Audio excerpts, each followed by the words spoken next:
not everybody is equipped to or interested in engaging in high-level discussion of abstract and creative ideas. You hear this idea that everyone's creative. That's a lie.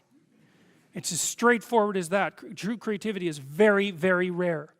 And if you happen to be a creative person, or if you happen to be someone who's profoundly interested in ideas, you are in a pronounced minority, just as you are if you happen to be extremely extroverted or extremely agreeable or extremely conscientious. These are minority issues, and what you do is you find like-minded people who are capable of engaging that. Heavyweight weightlifters compete with heavyweight weightlifters for a reason, and everyone thinks that's fine, and the same thing applies to intellectual and creative endeavors. So what you do is you try to find a community where that's the nature of the community, and you likely have to find a relationship like that as well. So I don't think so. I think what contributes to the siloing is the arrogance that goes along with it. Because if you can be interested in ideas and you can be creative, well, that's the arrogance of the intellect, right? That's the thing the Catholic Church had warned about for centuries, is the arrogance of the intellect. So because if you're wise as well as smart, and there is no relationship between being smart and being wise, they are not the same thing. There's no quick pathway from smart to wise. And many of the people who I've known who were very wise some of them were intellectually impaired and were still wise, So it's the arrogance that brings up the block. And I see this, for example, happening in the United States in particular, because the last time I went down there, for example, I had friends down there, and some of those friends are very, very smart people, and some of them were talking about the Trump voters, and they were talking about the Trump voters with contempt.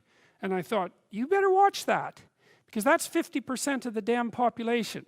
And it might be convenient to think that they're stupid and beneath you, but it's not conducive to a civil state, and there's no evidence that it's true, because there isn't a straight line between intelligent and wise.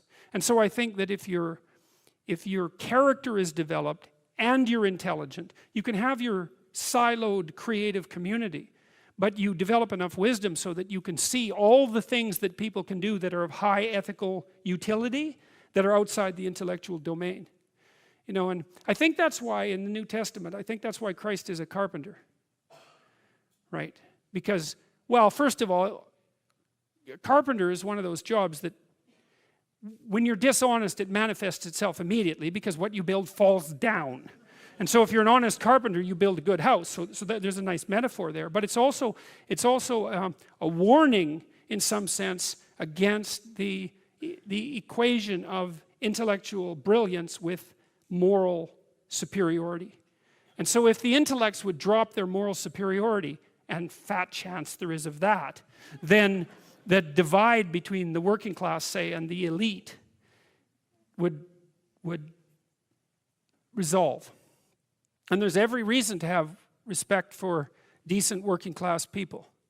I mean, it's on their labor, as the left-wingers at least hypothetically agree, that the entire edifice of the culture is resting. So you can have your cake and eat it too, but you have to not assume that your niche makes you superior. And it's very difficult for smart people, especially smart. There's this scene in Nietzsche's, it's in Thus Spake Zarathustra, where Zarathustra, the prophet, comes down from the mountain, and he comes into a public square, and there's this crowd around this little midget who's only about this high, who has a gigantic ear, and everyone is marveling at him. Well, that's what the modern intellect is like. It's a midget with a giant, well, mouth generally, not an ear. And the being is underdeveloped, but the intellect is hyper activated. And it makes the person extraordinarily unbalanced. And it's partly because they can't compete outside the intellectual realm. And that makes them very bitter, because they tend to think, well, God, I'm so smart, everything should just come to me. It's like, sorry, that's not how the world works.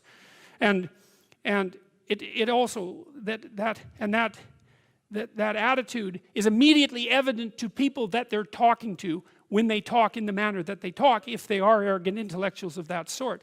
You see that in The Simpsons did a good job of that with Comic Book Guy, right? I mean, he completely useless in every possible dimension with an IQ of about 160. And it's very annoying to people who have an IQ of 160 that they can also be completely useless. but it happens a lot. So